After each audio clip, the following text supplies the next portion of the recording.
Hello students, मैं S Chandrawat आपके सामने लेकर हाजिर हो चुका हूँ 11th क्लास केमिस्ट्री।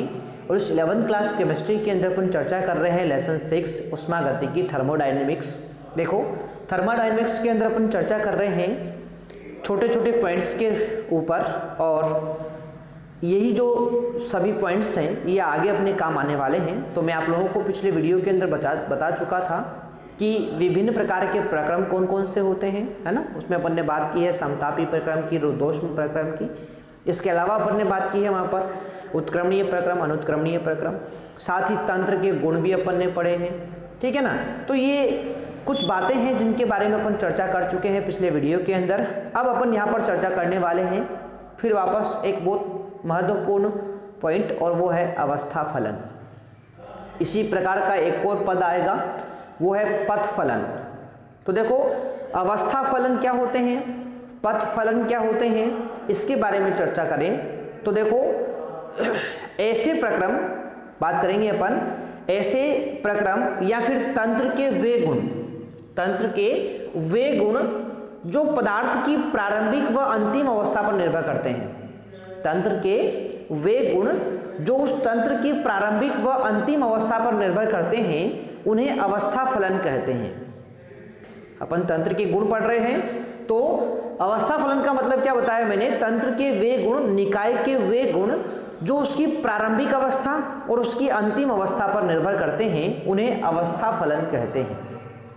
और बात करें पथ फलन किसे कहेंगे, तो तंत्र के वे गुण जो एक अवस्था से दूसरी अवस्था में परिवर्तन पर जो पथ अपनाया गया है, यानी एक अवस्था से तंत्र दूसरी अवस्था में बदला, तो इस अवस्था परिवर्तन के अंदर जो पथ काम में लिया गया है ना, किस रास्ते से वो एक दूसरे में बदले, उसी रास्ते को, उस पथ को अपन क्या बोलेंगे, पथ फलन कहेंगे, ठीक है।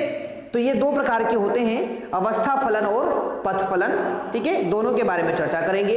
तो देखो, सबसे पहले बात करेंगे अवस्था फलन के बारे में। तो क्या लिखेंगे, तंत्र के वे गुण, तंत्र के वे गुण जो तंत्र की प्रारंभिक व अंतिम अवस्था, जो तंत्र की प्रारंभिक व अंतिम अवस्था पर निर्भर करते हैं, प्रारंभिक व अंतिम अवस्था पर निर्भर करते हैं, अवस्था फलन कहलाते हैं। अवस्था फलन कहलाते हैं। अब बात आती है कि इस प्रकार के गुण कौन कौन से होते हैं जो तंत्र की प्रारंभिक व अंतिम अवस्था पर निर्भर करते हैं। तो इसमें आएगा दाब, ताप और आयतन। तो ध्यान रखेंगे, इसमें आता है एक तो दाब आता है P यानी प्रेशर, ताप आता है T यानी टेम्परेचर, आयतन आता है V वॉल्यूम आदि।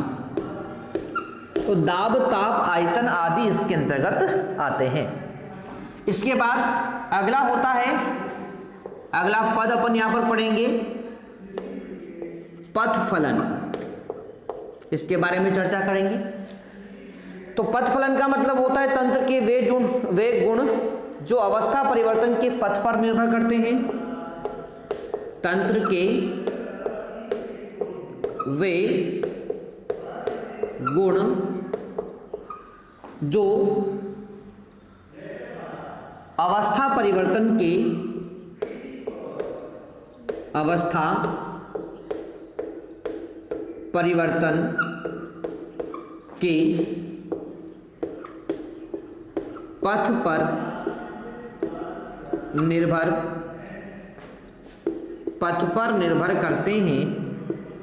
पर निर्भर करते हैं, पथ फलन कहलाते हैं। पथ फलन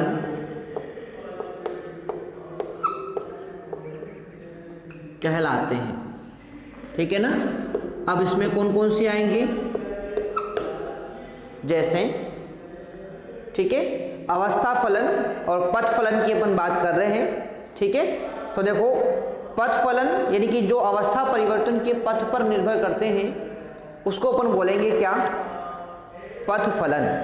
अब इसके अंतर्गत कौन सा आएगा, तो देखो ताप दाब आयतन को अपन लिख चुके हैं अवस्था फलन के अंदर। पथ फलन का मतलब जो होता है वो हो सकती है आपकी चालकता की अपन बात कर सकते हैं, ये इसके अंतर्गत आ जाती है। तो ये चीज़ आप लोग ध्यान रखेंगे। तो ये 2 पॉइंट थे जो अपन से एग्जाम में पूछे जा सकते हैं, तो आप लोग इनको ध्यान रखें। अवस्था फलन और पथ फलन बीच बीच में ये आते रहेंगे। इसी प्रकार से एक और टॉपिक अपन यहाँ पर लेते हैं। अगला टॉपिक है अपनी आंतरिक ऊर्जा। ठीक है, ये छोटे छोटे से पॉइंट है यहाँ पर जिनको अपन को ध्यान रखना है। तो अगला टॉपिक है आंतरिक ऊर्जा। अब देखो भाई, कोई भी तंत्र होता है ना, कोई भी निकाय जो होता है उसके अंदर जितनी भी ऊर्जा होती है उन सभी को मिलाकर अपन क्या बोलेंगे, आंतरिक ऊर्जा कहेंगे। कोई भी तंत्र के अंदर जितनी भी प्रकार की ऊर्जा है, चाहे उस तंत्र के अंदर गतिज ऊर्जा है, स्थितिज ऊर्जा है, उष्मीय ऊर्जा है, कंपन ऊर्जा है, कोई से भी प्रकार की ऊर्जा उस तंत्र के अंदर है, उन संपूर्ण ऊर्जाओं का योग ही क्या कहलाएगा, आंतरिक ऊर्जा कहलाता है। ठीक है, तो किसी भी तंत्र के अंदर उपस्थित ऊर्जा क्या कहलाएगी, आंतरिक ऊर्जा कहलाती है। ठीक है, परिभाषा क्या लिखेंगे, प्रत्येक तंत्र के या प्रत्येक तंत्र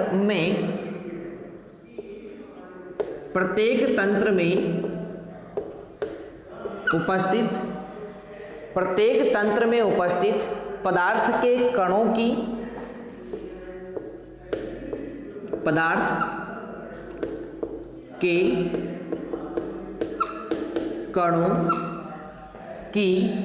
प्रत्येक तंत्र में उपस्थित पदार्थ के कणों की बंद ऊर्जा, घूर्णन ऊर्जा, कंपन ऊर्जा, बंध ऊर्जा, घूर्णन ऊर्जा, कंपन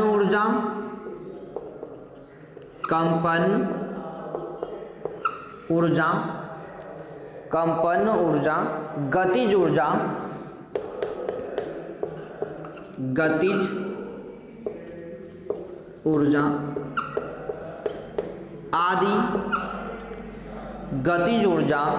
आदि कई ऊर्जाओं का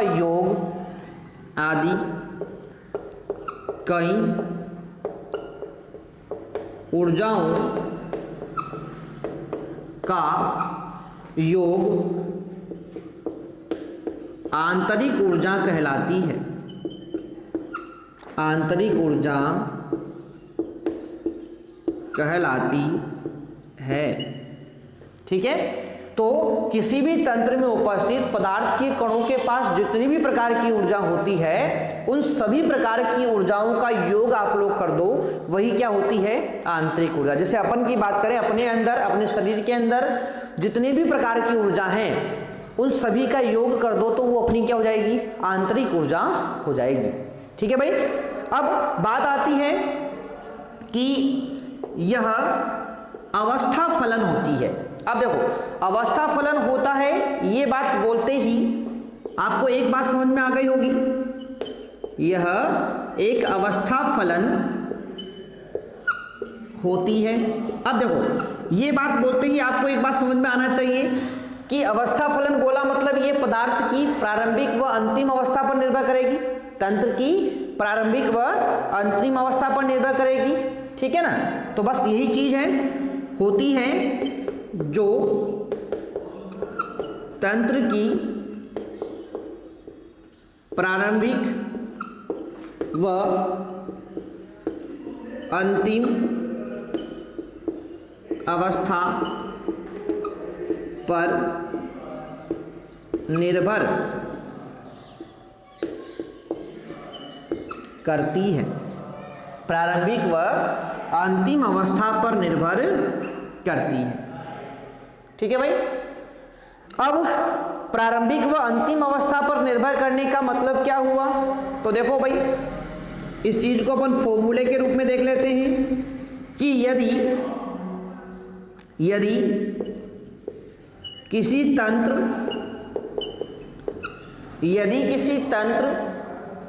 की प्रारंभिक अवस्था A, तंत्र की प्रारंभिक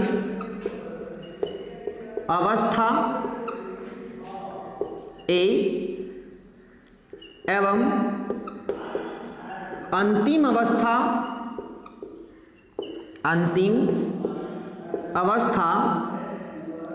B की आंतरिक ऊर्जाएं, B की आंतरिक ऊर्जाएं क्रमशः UA व UB हो, तो UA व UB हो तो आंतरिक ऊर्जा में परिवर्तन।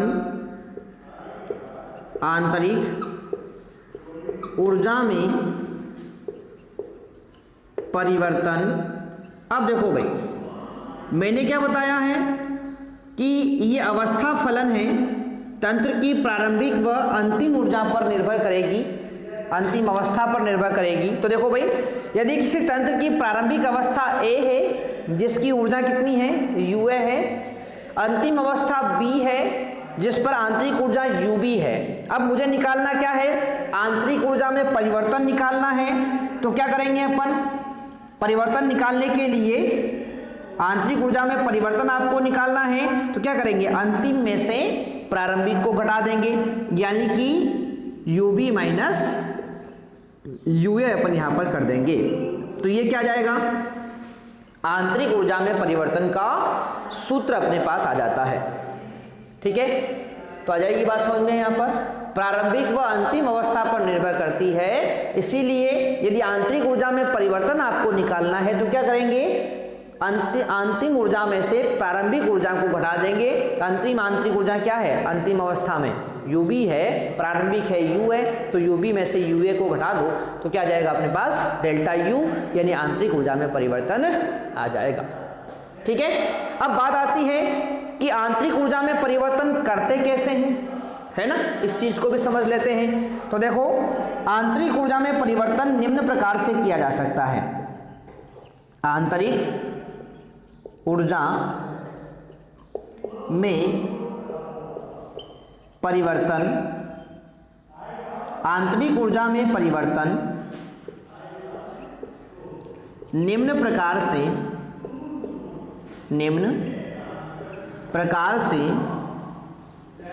किया जा सकता है। अब भाई, किस प्रकार से आंतरिक ऊर्जा में परिवर्तन कर सकते हैं, तो एक एक आप लोग समझेंगे ध्यान से। देखो,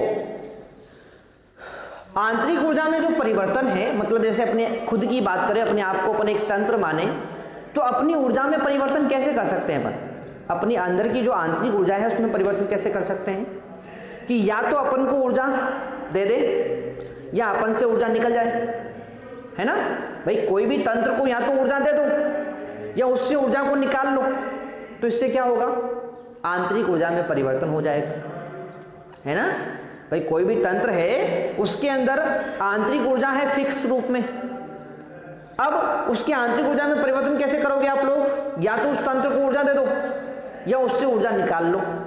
तो इस दो तरीके से अपन क्या कर सकते हैं, आंतरिक ऊर्जा में परिवर्तन। इसके अलावा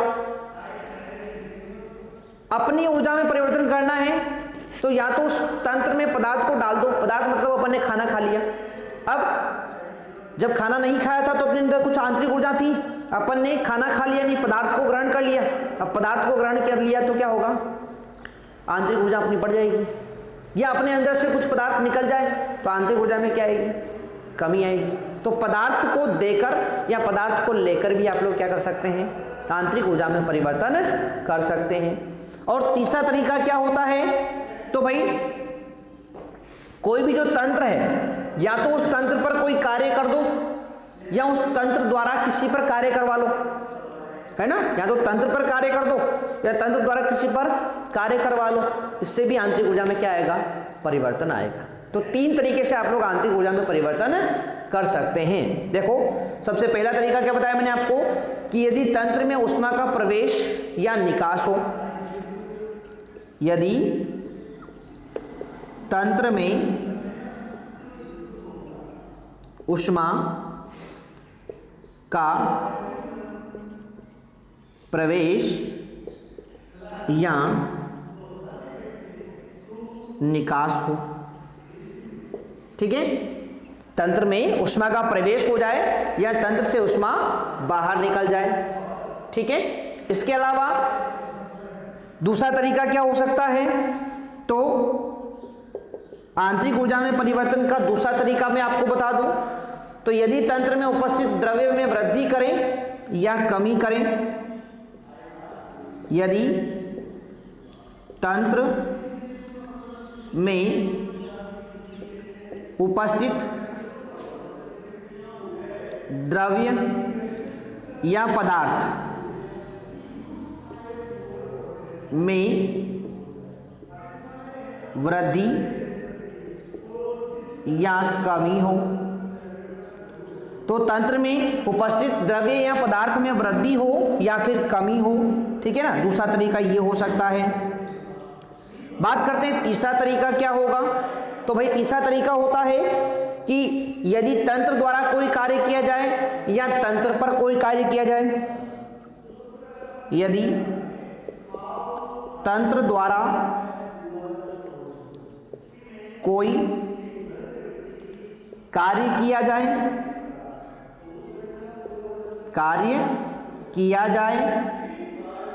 या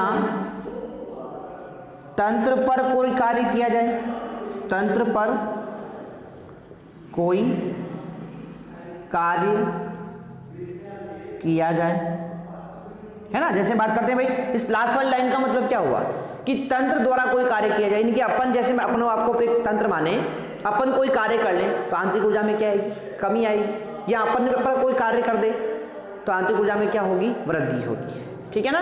तो इन तीन तरीकों से अपन आंतरिक ऊर्जा में क्या कर सकते हैं, परिवर्तन कर सकते हैं, ठीक है भाई।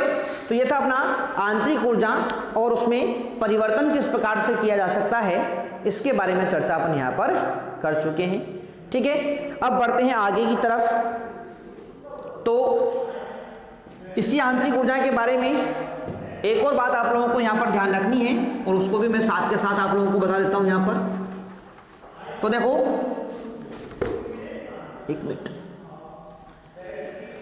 आंतरिक ऊर्जा में परिवर्तन को अपन बात करें तो अपन ने दो प्रकार के गुणधर्म पढ़े थे, आप लोगों को पता हो तो, विस्तीर्ण गुणधर्म और गहन गुणधर्म, है ना, जिनको अपन ने मात्रात्मक गुणधर्म और मात्रा स्वतंत्र गुणधर्म कहा था, ठीक है। तो ये जो गुणधर्म है, इनमें से ये आंतरिक ऊर्जा किस प्रकार की है, तो देखो आंतरिक ऊर्जा जो होती है ना, ये पदार्थ की मात्रा पर निर्भर करती है। मैंने बताया ना यहाँ पर देखो कि पदार्थ में वृद्धि हो या कमी होने से आंतरिक ऊर्जा में परिवर्तन होता है, मतलब ये पदार्थ की मात्रा पर निर्भर करती है, इसलिए ये मात्रात्मक गुण है।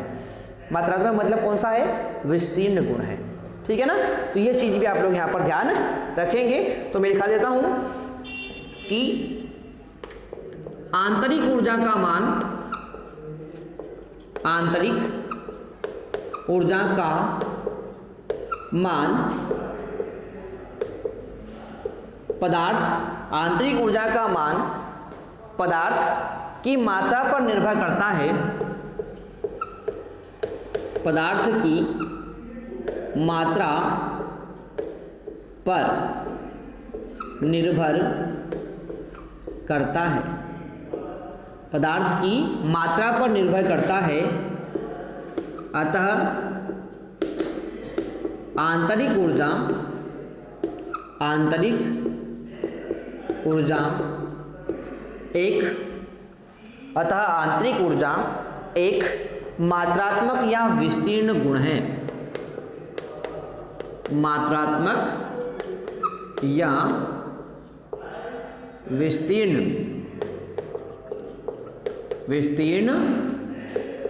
गुण है। ठीक है भाई, तो यह है बात अपनी यहाँ पर आंतरिक ऊर्जा से संबंधित। ठीक है, चलो भाई, तो ये आंतरिक ऊर्जा भी अपन ने कंप्लीट कर ली है। अब अगला टॉपिक कौन सा आता है, तो अगला टॉपिक अपन यहाँ पर लेते हैं और वो है अपना कार्य। ठीक है, तो भाई कार्य क्या होता है, तो ध्यान रखें, कार्य जो होता है ना ये बल के प्रभाव को प्रदर्शित करता है। आपको पता होना चाहिए कार्य तभी होता है जब किसी वस्तु पर बल लगाया जाए, है ना। तो या तो किसी वस्तु पर बल लगाया जाए या कोई वस्तु अपन पर बल लगाए, तो दो ही कंडीशन में अपन क्या बोलते हैं, कार्य। यानी कार्य हमेशा बल के प्रभाव में होता है ना। इस चीज को आप लोग यहाँ पर ध्यान रखेंगे। तो देखो, कार्य बल के प्रभाव को प्रदर्शित करता है। यहां पर लिखेंगे अपन, कार्य बल के प्रभाव को प्रदर्शित करता है। अर्थात बल के प्रभाव को प्रदर्शित करता है, अर्थात कार्य सदैव बाह्य बल के विरुद्ध किया जाता है। अर्थात कार्य सदैव बाह्य बल के विरुद्ध किया जाता है। बाह्य बल के विरुद्ध किया जाता है। ठीक है, तो कार्य हमेशा कब करेंगे अपन, बाह्य बल के विरुद्ध करेंगे। ये बात आप लोग ध्यान रखेंगे। अब बात आती है कार्य कौन कौन से प्रकार का होता है, तो कार्य मुख्यतः निम्न प्रकार का होता है। बहुत सारे प्रकार का होता है भैया ना, निम्न प्रकार का होता है। सबसे पहले बात करेंगे अपन, और वो है अपना यांत्रिक कार्य। यांत्रिक कार्य की बात करेंगे, तो ये यांत्रिक बल के विरुद्ध किया गया कार्य होता है भाई, ध्यान रखेंगे। यांत्रिक बल के विरुद्ध किया गया कार्य होता है। कौन सा कार्य होता है, ये यांत्रिक कार्य होता है। दूसरे प्रकार के कार्य की बात करें तो अगला है विद्युत कार्य। इसकी परिभाषा क्या हो जाएगी भाई, ये हो जाएगी विद्युत बल के विरुद्ध किया गया कार्य। विद्युत बल के विरुद्ध किया गया कार्य, ये विद्युत कार्य का परिभाषा हो जाएगी। तीसरे प्रकार का कार्य कौन सा होता है, तो ये होता है गुरुत्व कार्य। ठीक है, गुरुत्व कार्य, तो ये क्या हो जाएगी, गुरुत्वीय बल के विरुद्ध किया गया कार्य, है ना। गुरुत्वीय बल के विरुद्ध किया गया कार्य। ठीक है, इसके बाद बात करें अपन फोर्थ पॉइंट के बारे में, तो वो होता है दाब आयतन कार्य। दाब आयतन कार्य, तो देखो भाई, बाह्य दाब के विरुद्ध आयतन परिवर्तन में किया गया कार्य। ठीक है, बाह्य दाब के विरुद्ध आयतन परिवर्तन में